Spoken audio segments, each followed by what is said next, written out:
Today we will speak about the matter of dhatus further. Please remember the point we made earlier, that there isn't anything which isn't a dhatu, that everything is dhatus, just in the same way that there isn't anything which isn't dhamma, that there isn't anything which isn't nature. So you needn't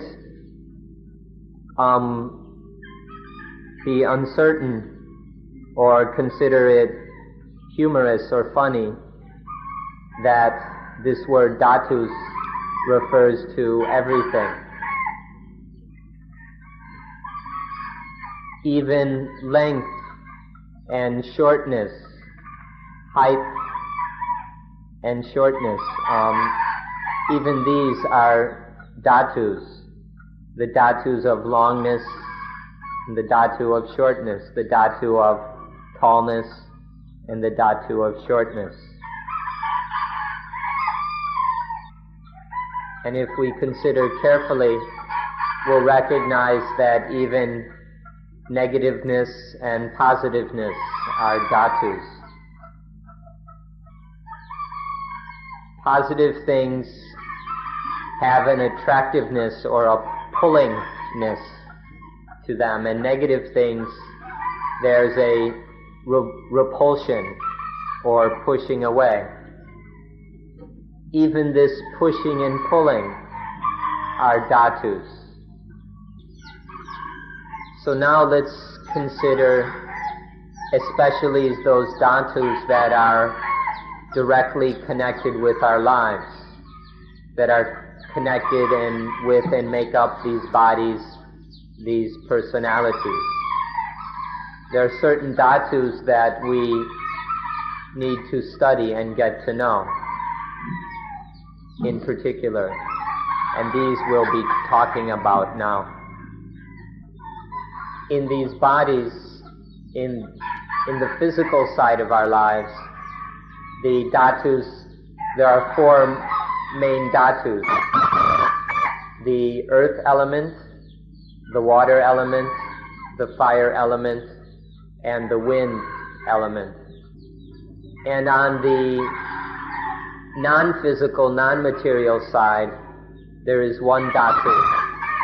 It's called vijnana dhatu, or the consciousness element.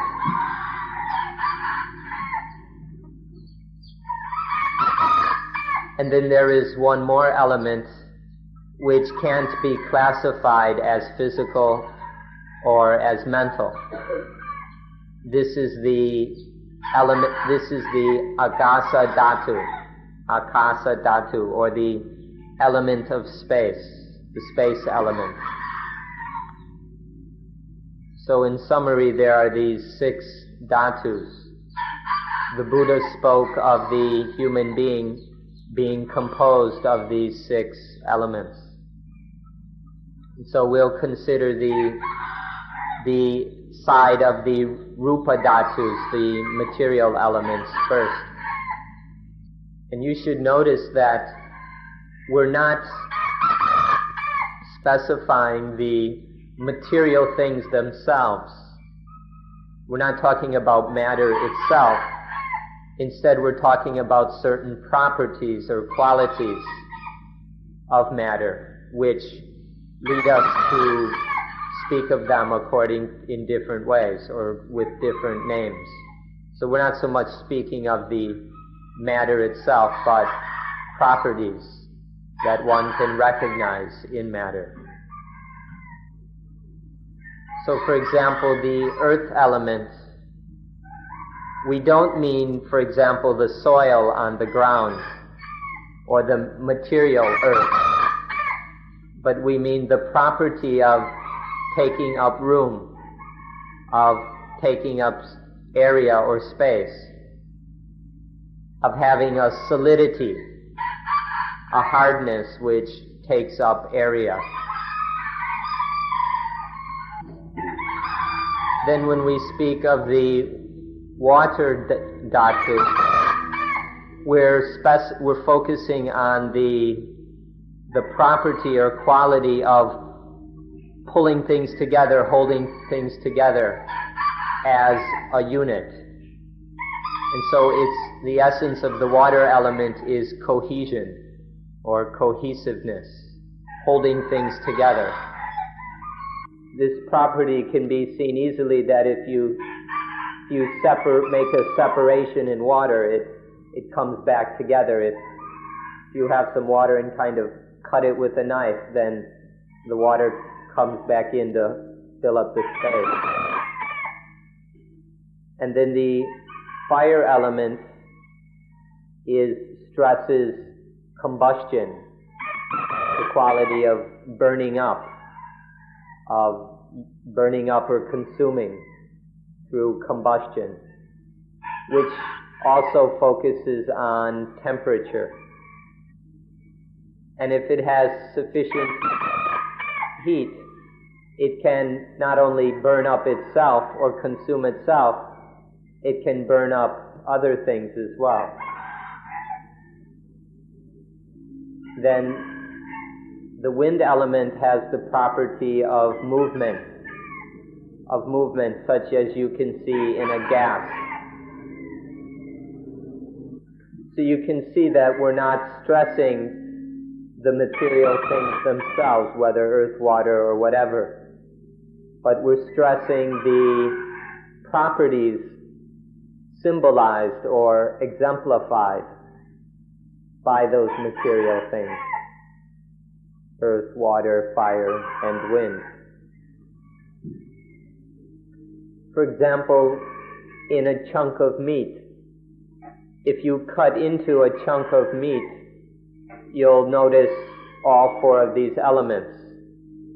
First of all, there's the element of solidity. It takes up area or volume and has a solidity to it. And then by cutting into it, you'll see blood and other liquids. One will notice the cohesiveness of the water element. And then it will have a certain temperature, a certain amount of heat. And lastly, there will be gases arising out of it or evaporating out of it constantly. And so the wind element is also present. Even in a chunk of meat, a piece of meat, one can find all four of these elements. Or in blood, suppose you had a small cup or saucer of blood. Even in that blood you can see all four elements.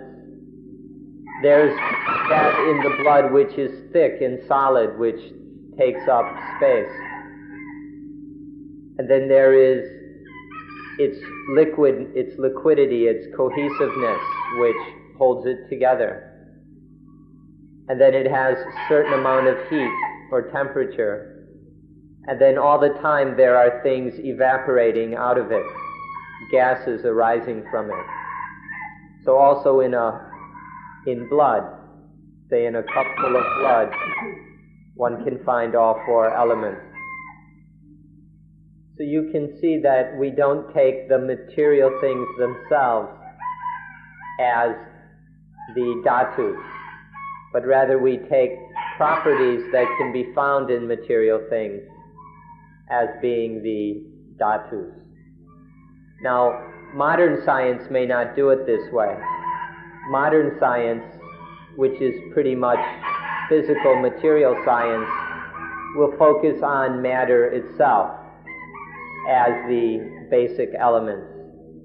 But in the Dhamma science or the Buddhist science, we focus on the properties which can be found in matter. And these are what we take to be the basic elements or dhatus.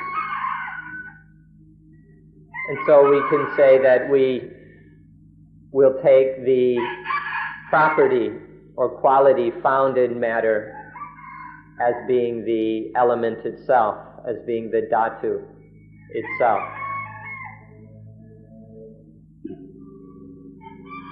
And in our bodies, we can find all four elements: the earth dhatu, water dhatu, fire dhatu, and wind dhatu. They can all be found here in these bodies of ours.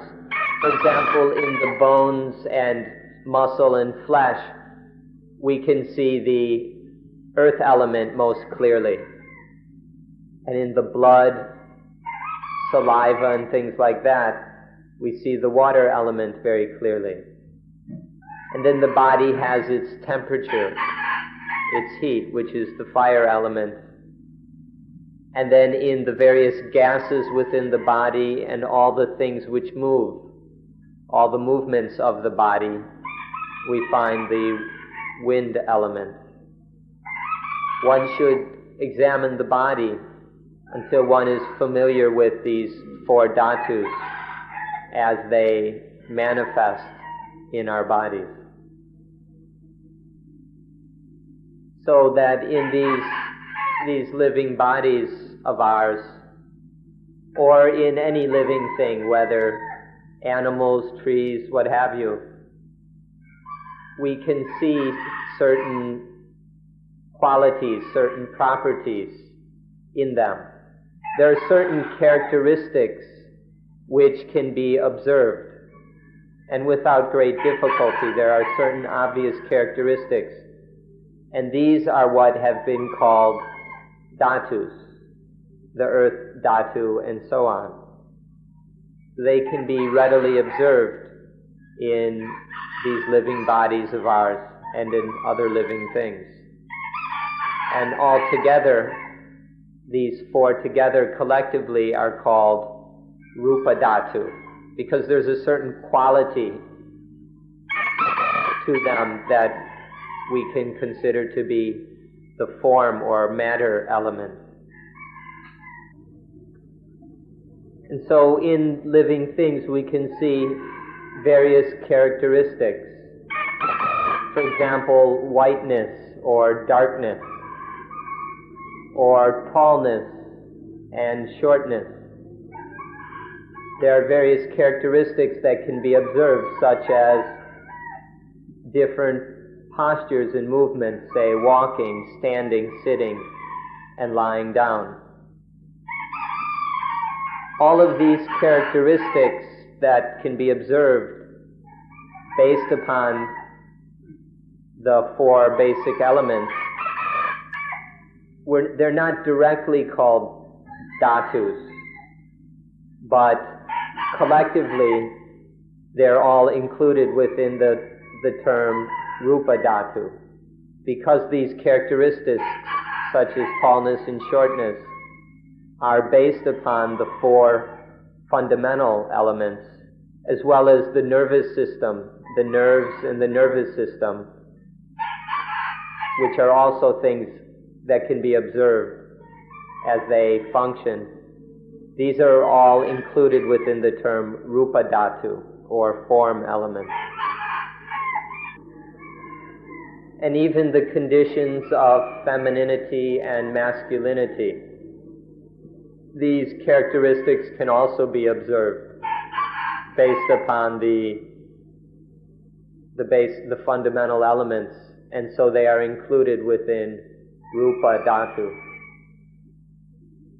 So then the basic elements themselves, as well as the characteristics exhibited by them or the things dependent upon them, are all included within the term rupa dhatu.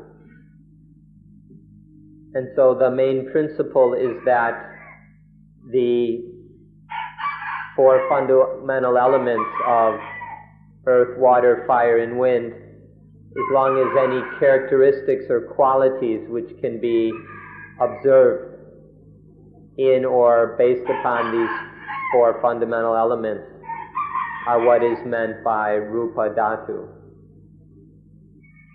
Next we come to what can be called nama dhatu. This is rather difficult for most people to understand. Normally the term nama is translated as name, but that's not quite what it means. The word nama, although in some ways literally it means name, the meaning here is that it's something which inclines towards. It's that which inclines towards other things. So it kind of leans or inclines or even tends towards things. And the nama dhatu is specifically called vijnana dhatu, the dhatu for knowing things, for experiencing things. This is called the element of consciousness, the vijnana dhatu. So the element that inclines towards other things in order to know and experience them. This is the nama dhatu or the vijnana dhatu. This term vijnana dhatu is generally or is always translated as the consciousness element, but we feel that that doesn't capture its entire meaning. That the meaning of vijnana in this case, in this instance, is closer to the word mind, because the word consciousness has a much more specific and limited meaning than the word mind. And so we should probably translate it as the mind element here. Vijnana dhatu is the mind element.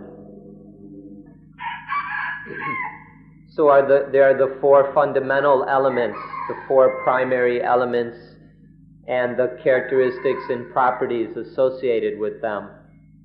These together make up rupa dhatu. And then there is the nama dhatu, the mind element, which knows and experiences things.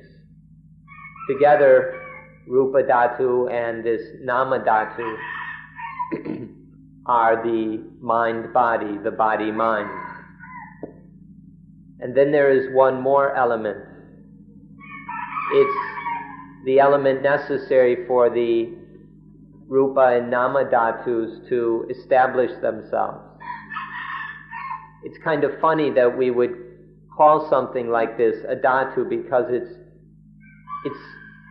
it refers to space, to empty space, or to vacantness, vacancy.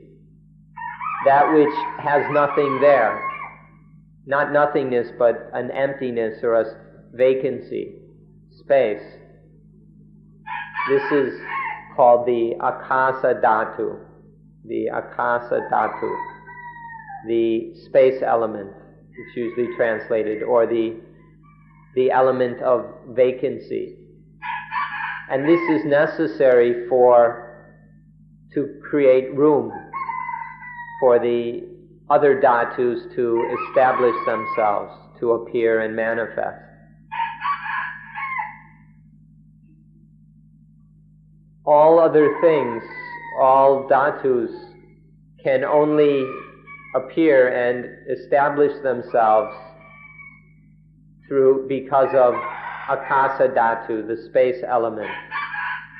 The entire solar system and universe can only manifest dependent upon akasa dhatu, the space element. And even your life, your bodies and minds, only appear because there is akasa dhatu. To put it very simply, you can only sit on these benches because they are empty. If they were filled up, you couldn't sit on them. But because of their vacancy, because of the element of space, you're free to sit on them.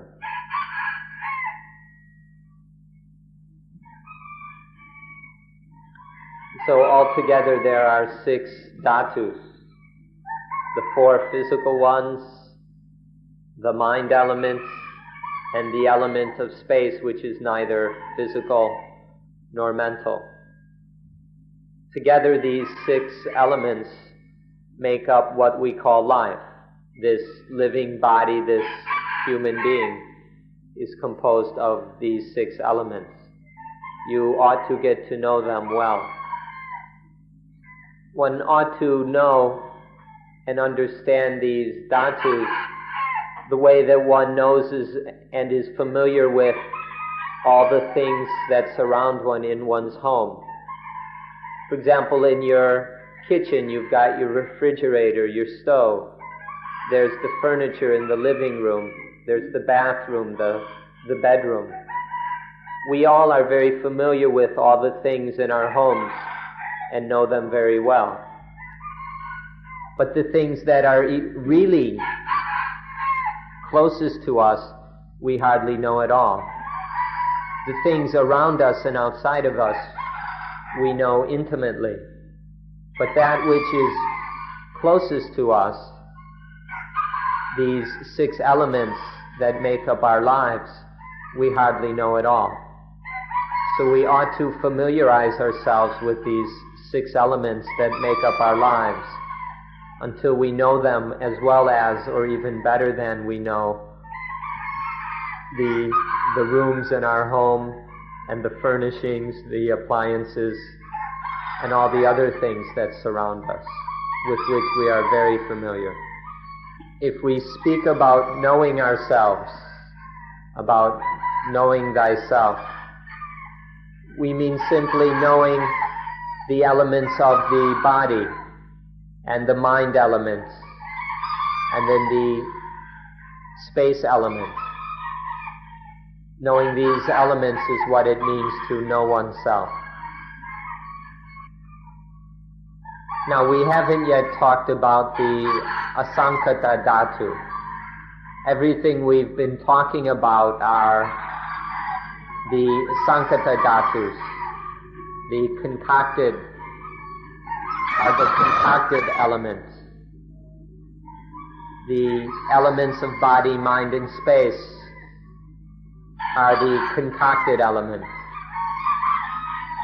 We haven't yet talked about the most important element of all, the asankata dhatu.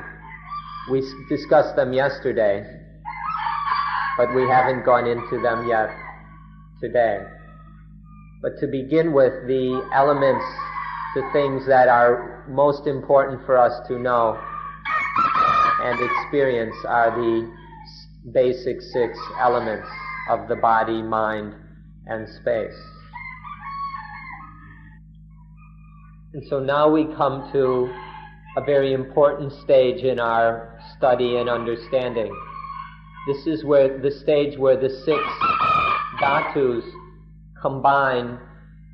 They combine to compose themselves into what we call the khandas, the 5 khandas, or the 5 aggregates.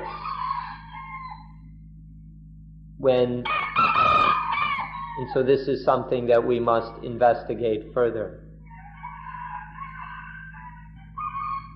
So please listen carefully in order to hear how the 6 dhatus combine to form the 5 khandas, or the 5 aggregates. So this begins through the concocting, the sankhara, the concocting of these 6 elements to form what is called the ayatana. The ayatana are the things that we experience in terms of the senses. So once the 6 elements are concocted into what we call the ayatana,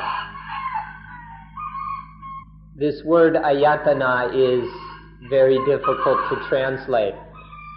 The most common English translations are really rather poor and don't actually convey the meaning properly. So we ask that you be patient and learn the Pali term ayatana instead of relying on inaccurate translations. The roots of this word means, the root of this word means to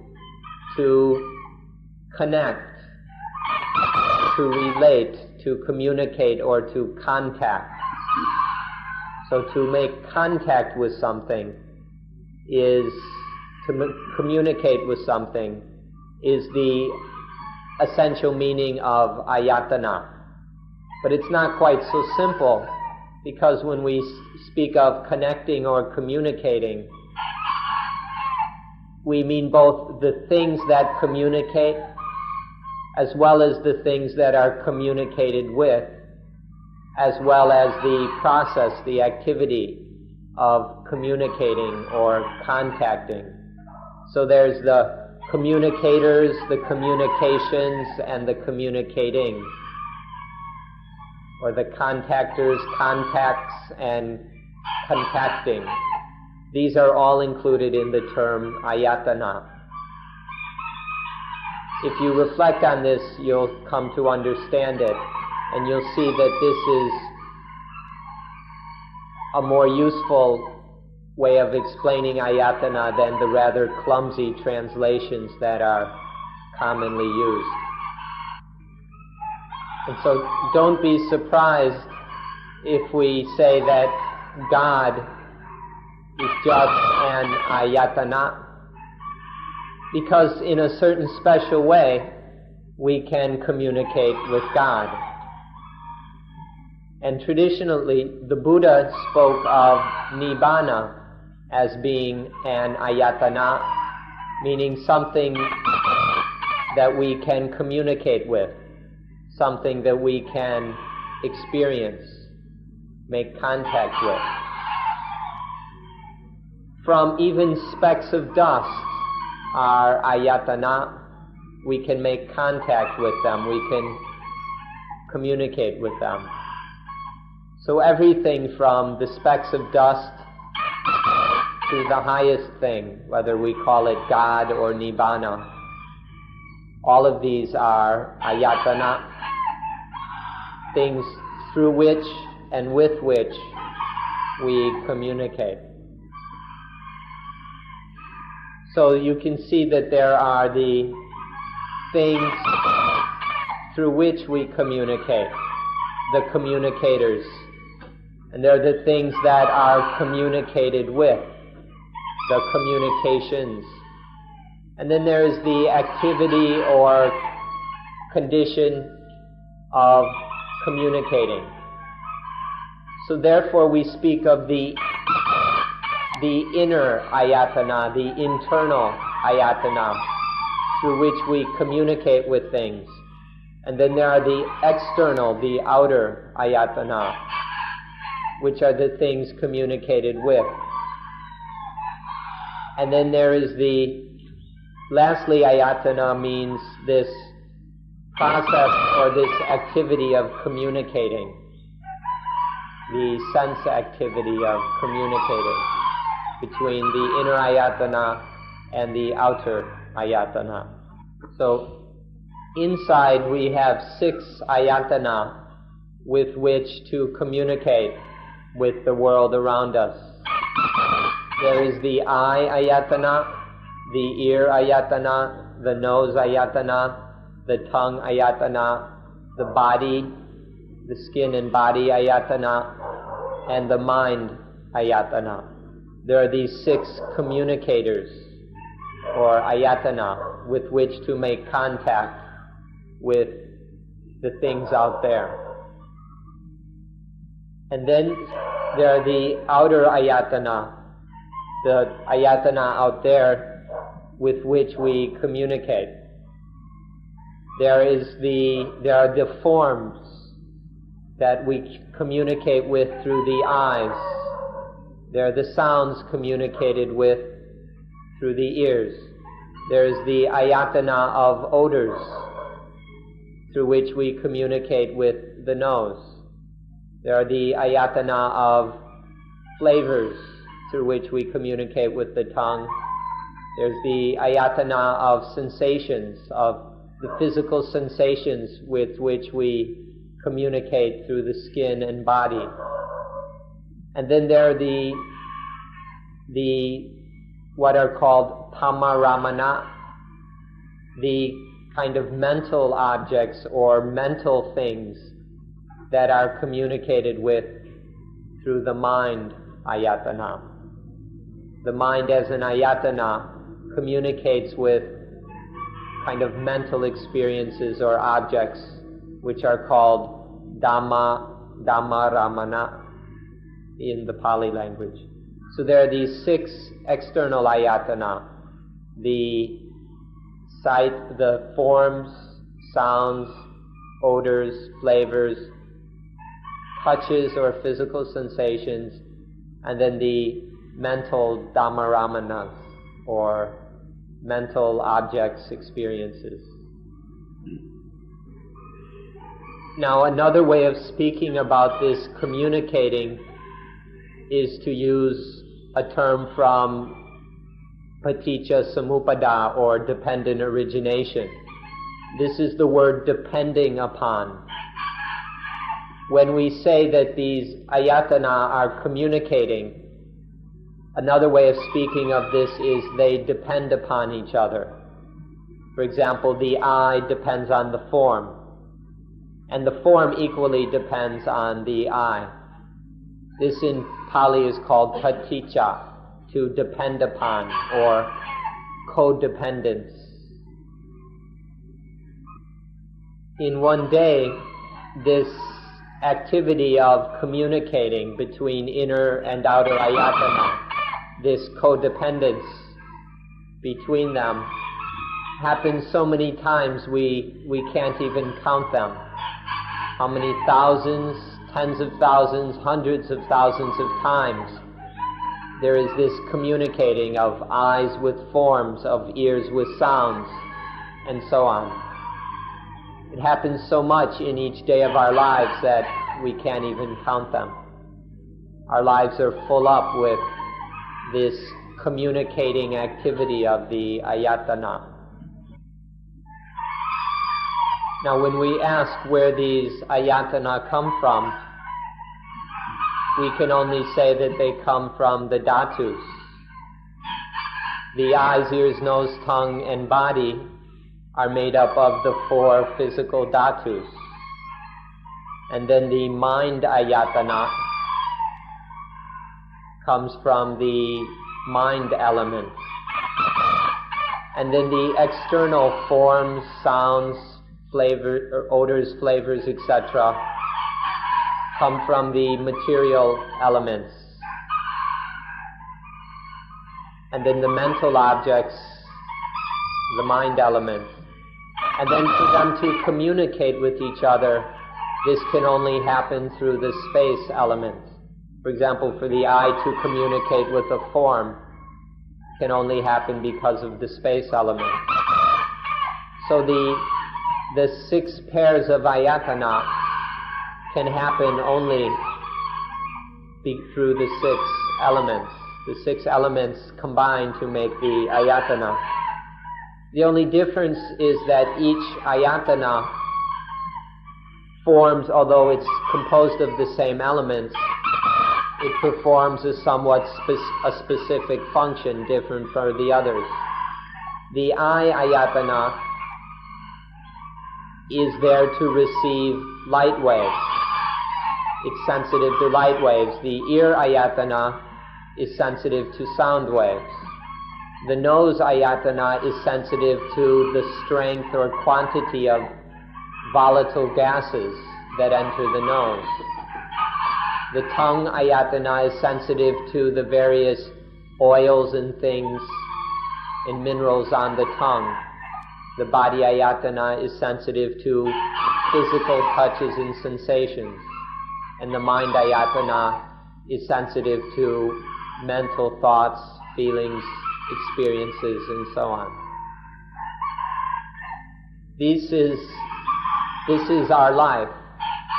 This is our ordinary life, these 6 pairs of ayatana formed out of the 6 dhatus.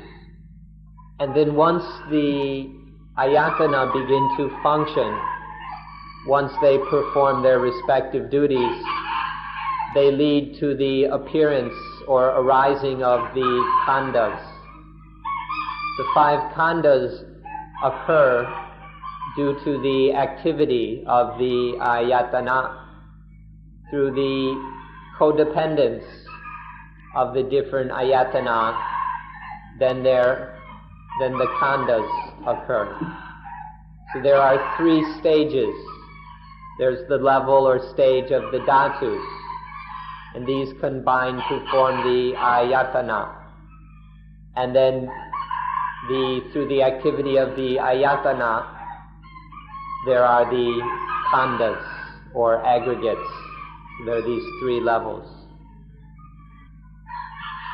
This word khanda is another term which is hard to translate into English. The basic meaning of the word khanda in a very ordinary sense simply means part or portion or composition, meaning the things that go into something. But when we're talking about Dhamma, to use the word khanda means to speak of the parts of life which are the most important. The very most important primary parts or aspects of life are called the khandas. So when we use the word khanda, we mean the 5 most important parts of life that absolutely must be understood. One of the more popular translations of this into English is the aggregates. We're not quite sure whether this is the right word, but it's the common translation. Though some of the Tibetans like to translate this as the heaps, because the word khanda in Sanskrit is skandhas, and they'll often translate it as heaps. But the basic meaning is just the parts of life which are most important.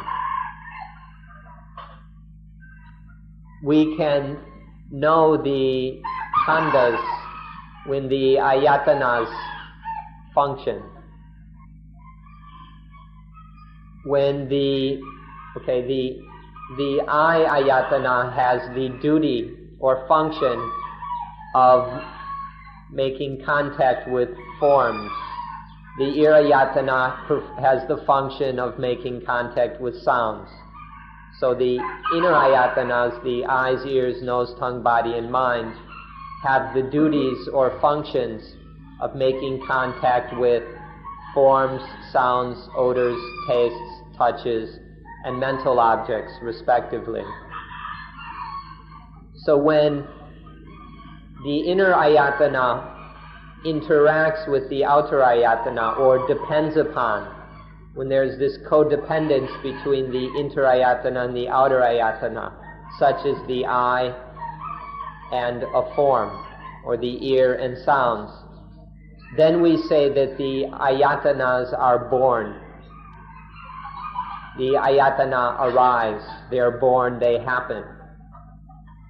Now in Dhamma language, when we say something is born, or that something happens, we mean that it performs its function. The thing has a name, and when it performs the function proper to that name, we say that it is born, it arises, or it happens. So when the eye ayatana, through depending upon the form, performs its function of communicating with that form, then we say that the eye ayatana is born. And it's in this way that we can know the 5 khandas.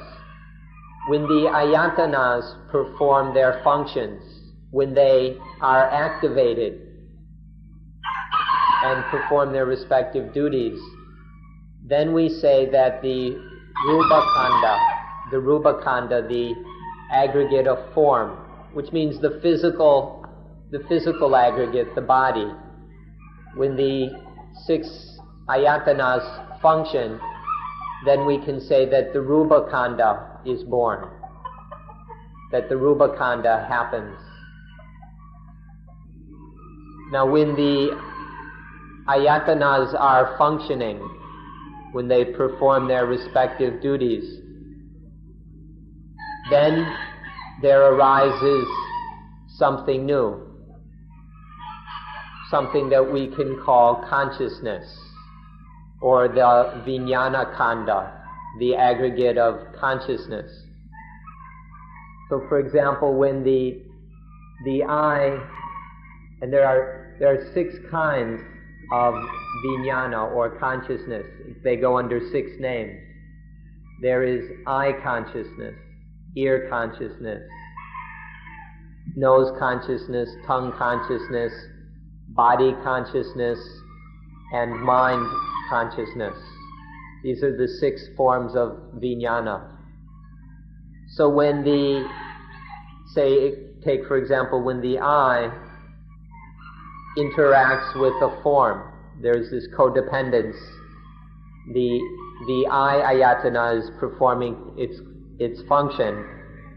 Then is born eye consciousness.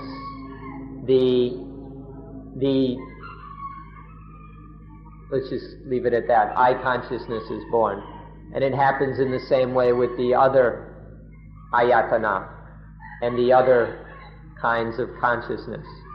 So through the functioning of the ayatana, then consciousness or Vijnana Kanda is born.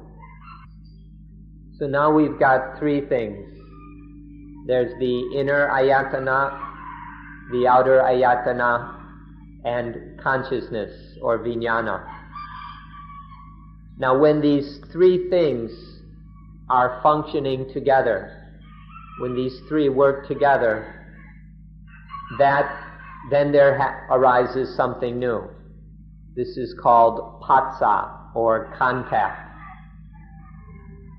There is the inner and outer ayatanas codepending upon each other. That's Rupa Kanda. And then there's the consciousness that arises, the 6 dependent on those ayatana.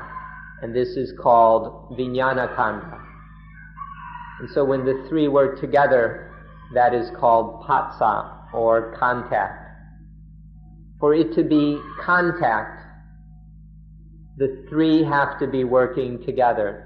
There is each of the 3, the inner ayatana, outer ayatana, and consciousness are functioning, and they're functioning together. This is what must happen for it to be contact. Now if you're wondering what kanda is this contact or phassa, if you observe, you can see for yourself that phassa is made up of 2 khandas. The ayatanas make up our Rupa Kanda, and the consciousness is Vijnana Kanda. So phassa is made up of these 2 khandas working together.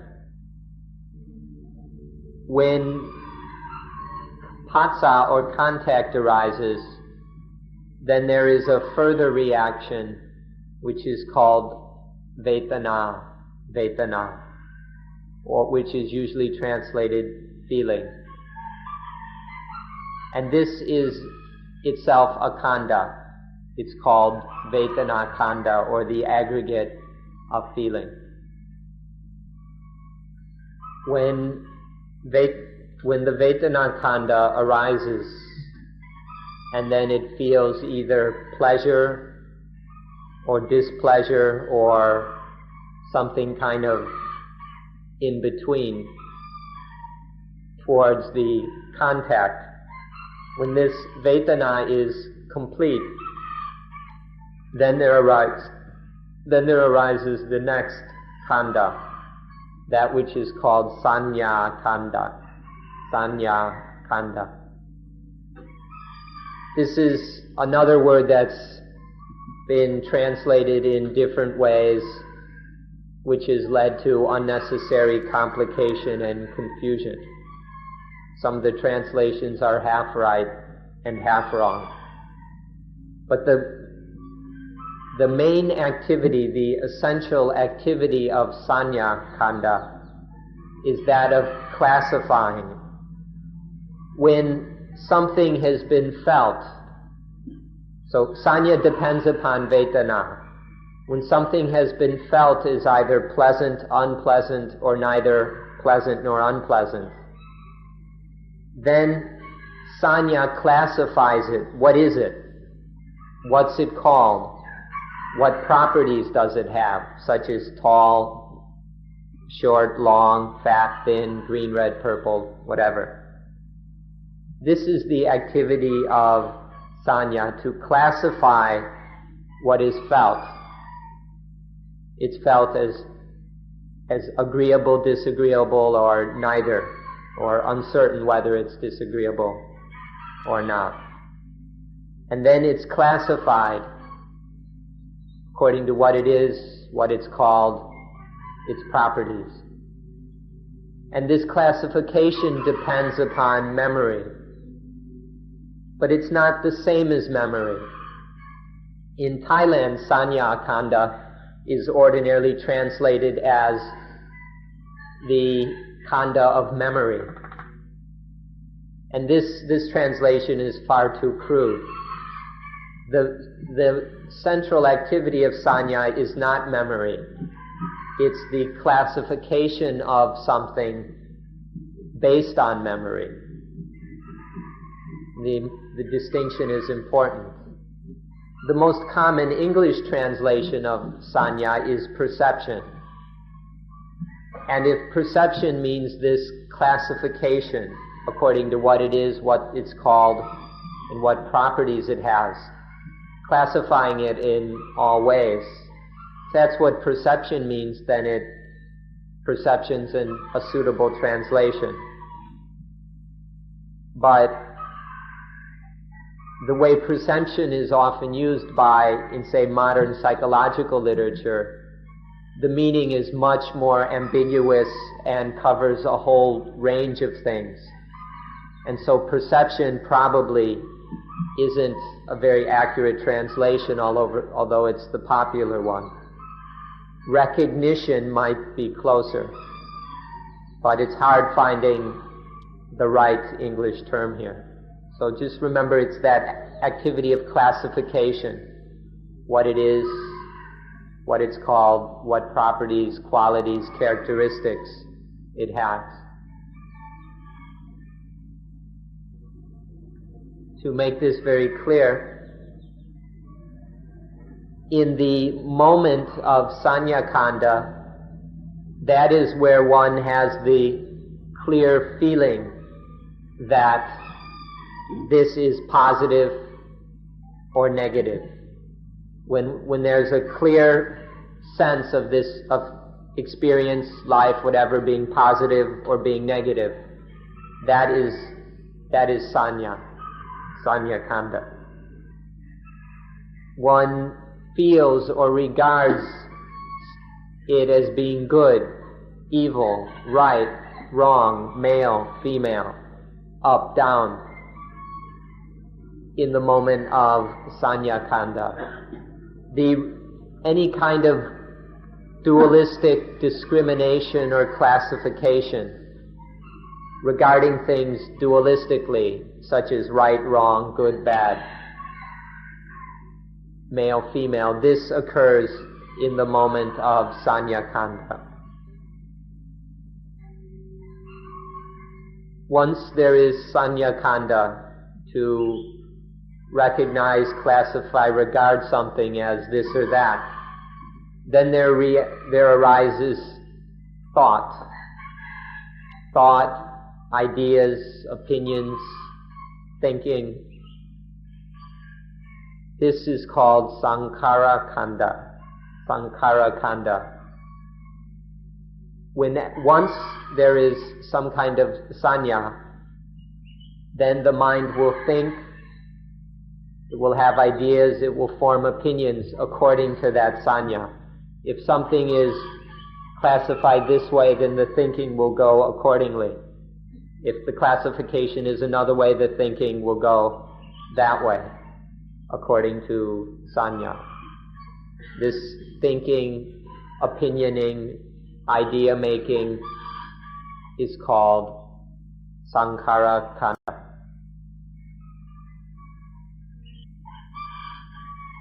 So the thinking, the thoughts and ideas happen under the influence of Sanya Kanda. It's due to the perception, how something is perceived, that it is, that's how we think about it. If we perceive, the power of perception determines how we think about something. And so Sankhara Kanda happens according to the power of Sanya Kanda. So the activity of Sankhara Kanda is that of concocting. This is what the word Sankhara means. It means the concocting. Or often it's translated mental formations. Because Sankhara means to be fabricating, producing, making, putting together. We prefer the translation concocting, though some prefer the word formations. But formation is a noun. Sankhara is more properly an activity. So it's the concocting.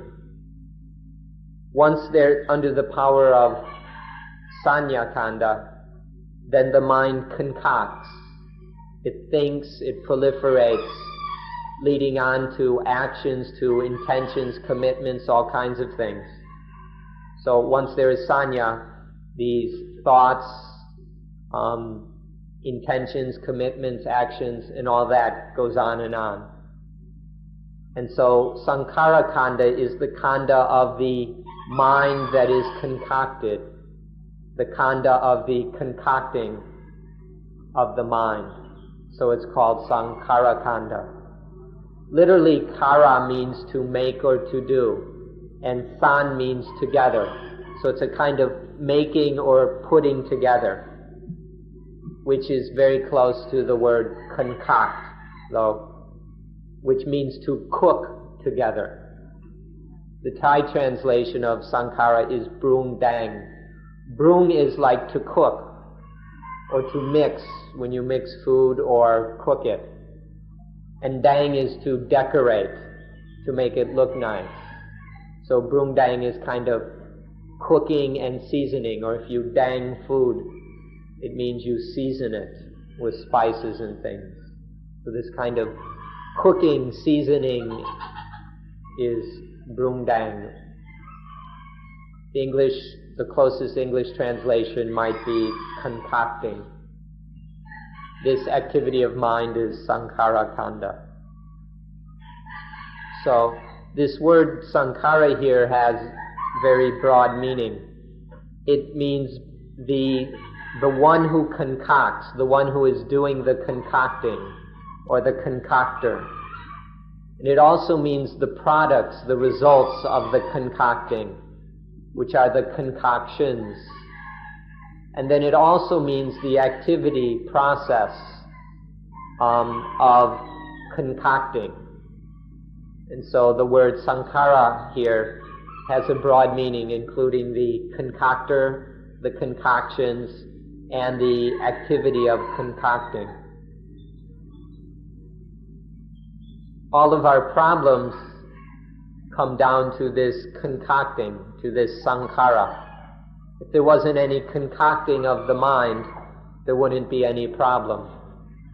Whether it concocts in a positive way or a negative way, it's still concocting, it's still a problem for the mind. But if the concocting stops, to stop the concocting is peace. There is peace, there is calmness. If we take a look at the universe, we'll see that it's just filled up with the concoctors, the concoctions and the concocting. So the universe is just full up with Sankhara Kanda, all this concocting. So please remember these three simple words: concoctor, concocted, concocting. And then you'll know everything in the universe. But sometimes this word sankhara is used in a very narrow way. For example, in Thailand, most often sankhara just means the body. Thai people speak of sankhara or sangkhan in the Thai pronunciation. They just mean the body. So we must be careful not to end up with wrong understandings of this word. And so, in the ordinary Thai meaning, when sankhara ceases or quenches, that means death, because they take sankhara to mean the body, and when the body stops, you're dead. This understanding is only a little bit correct. The real meaning of when sankhara ceases, what that really means is nibbana. It doesn't mean death. And so now we know the Rupa Kanda, Vedana Kanda, Sanya Kanda, Sankhara Kanda, and Vijnana Kanda. Please remember them and study them, because if we know these things well, then we'll know the most important things in our lives.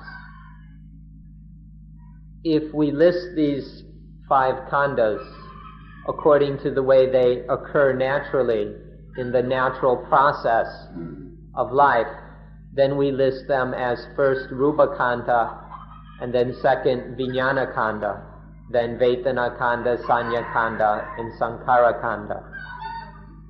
According to practice, experience, and the way it happens naturally, it's Rupa Kanda, then Vijnana Kanda, then Vedana, Sanya, Sankhara. And this is the best way to remember them in this order. However, in the scriptures, they're usually arranged in a different order. It's first Rupa Kanda, and then Vedana comes second, followed by Sanya and Sankhara, and Vijnana Kanda is last. This is a list that's arranged for teaching in the classroom. So we have the classroom list and the practical list. In terms of practice and the way it happens in nature, and this, we ought to remember it in the order of Rupa Kanda, Vijnana Kanda second, Sanya, Sankhara, or Vedana third, then Sanya and Sankhara. This will be more useful. Now there are certain reasons why in the classroom list, or the way it occurs in the scriptures, there are reasons why Vijnana comes last as number 5. One is that, the most obvious, is that Vijnana operates many times, whereas Rupa, Vedana, Sanya, Sankhara just occur one after the other. Vijnana Kanda works after each one, regarding Rupa Kanda, Vedana Kanda, Sanya Kanda, Sankhara Kanda. Otherwise we wouldn't be conscious of these other khandas. So this is the best reason, the most obvious reason why Vijnana is traditionally listed last, because it has to function so often in regards to all the other khandas. And there might be some other reasons, some special meanings that they were giving to the word Vijnana, which we no longer know about. And so there are reasons that Vijnana is traditionally listed last. So now we're going to study life carefully in order to understand these 5 khandas. In other words, we use the 5 khandas to understand life. So we separate life into 5 sections. These are the 5 khandas. The first section is the section for touching or depending upon the ayatana. This is called Rupa Kanda, the section for touching. Then there is the section of knowing. Knowing here doesn't mean knowing on the level of wisdom. It doesn't even mean knowing intellectually or knowing through thought. It just means knowing something as a distinct object of experience. That basic knowing of something is Vijnana Kanda, the section of knowing. The third section is the section of feeling, Vedana Kanda. The fourth section is the section of classification, Sanya Kanda. And then the fifth section is the section of conditioning and concocting. This is called Sankhara Kanda. And so we have these 5 khandas. First is the kanda of touching, contacting, communicating, depending on the ayatana, the kanda of contacting, of communicating. And then second is the kanda of knowing, to know the object. And then third, the kanda of feeling. Once it is known, then it is felt. In Thai, it's rujak and then rusik. Once it's known, it's felt or experienced. And then there's the kanda of classification, regarding it, considering it to be this or that. And then the kanda of concocting. So first there's contacting, and then knowing, then feeling, classifying, concocting. So when we talk about the 5 khandas, the thing is to grasp their duty, to catch these 5 basic functions or duties that are performed. Once you observe these duties, these functions, then you'll understand the 5 khandas. We'd like to show off Thai a little bit because all of these can be expressed in very simple terms. We'll do our best to put them into simple English. Touching. Okay, the kanda of touching, the kanda of knowing, the kanda of feeling, the kanda of, you could say, calling it this, calling it that, and the kanda of thinking. In very simple terms, the khandas of touching or contacting, knowing, feeling, calling, and thinking. If you understand, if you observe and understand these 5 basic functions of life, then you'll know the 5 khandas. So now we come to the most important part. The 5 khandas come from the 6 ayatana. And the 6 ayatana come from the 6 dhatus. Then where is the self? If the khandas function naturally in their way, and they merely arise out of or from the ayatana, and those functions of the ayatana just come from the dhatus, then where is the self? If we really go into the khandas, the ayatanas in the dhatus, then one will see that life is not self, that everything in life is not self. So ask yourself, where is the ego? Where is the egoism when there are just these 5 khandas, ayatanas and dhatus? But before the Buddha's time, they took these khandas to be ego, to be me. There's the me that contacts the world. The Rupa Kanda was taken to be ego or self. Then there's the me that knows the objects of experience. Vijnana Kanda was taken to be ego. Whether they called it the Atman, the Atta, the Purisha, the whatever. And then it's me, it's my ego that feels these things, that feels pleasant and unpleasant about them.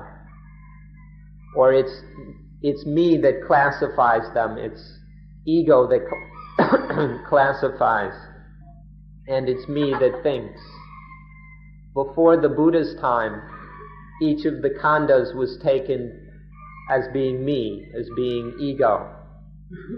But then the Buddha came along and he looked at all of these khandas carefully, and he couldn't see that any of them could be self. And so the Buddha taught that instead of teaching that the khandas are self or ego, the Buddha taught that the khandas are anatta, not self. Genuine, real, true Buddhism, and Buddhism alone, teaches that the 5 khandas are not self. But this is taught on different levels. It's taught for people who are not very intelligent, people of medium intelligence, and people of highly developed intelligence. And so it's taught in more direct and indirect ways, suiting the intelligence of the audience. And so when you understand this principle, you'll see how the distinctions are made between Theravada Buddhism, Mahayana Buddhism, Vajrayana Buddhism, and all the other yanas. There's these and those yanas. But whatever yana it may be, if it's Buddhism, if it's really, truly Buddhism, then it teaches that the 5 khandas are not self. This is, in essence, all that Buddhism teaches, that the 5 khandas are anatta. So in short, once you know that the 5 khandas are not self, then you know every school and sect of Buddhism. So you don't have to waste any time and money going to buy shelves full of books about all the different kinds of Buddhism. To understand them all, just know that the 5 khandas are anatta, that these 5 sections of life are merely not self. But if we misunderstand, if we take one khanda or another as being atta, as being self, then something has gone wrong and there will be dukkha because of it. But if we really understand anatta, the truth of not self, then it's not possible that we will make such a mistake. We won't think, speak, act, or anything incorrectly, and then there won't be any dukkha. This kind of understanding is not taught in the universities of the world, except as you go around, you won't find it taught except as some strange theory in obscure departments. It's not taught in the world's universities, but it is taught in the forest. But don't think it's the understanding of primitive people. This is the understanding which will end, which will quench all dukkha. This is what is called Buddhism. If you know the 5 khandas are anatta, then positiveness and negativeness will have no more influence over your mind, and then you will be free. So thank you once again for listening. We thank you for listening. We hope that you will strive to understand what we have been talking about, and that you will understand Buddhism and be able to have Buddhism help you get free of suffering. So thank you. That's all, Daniel.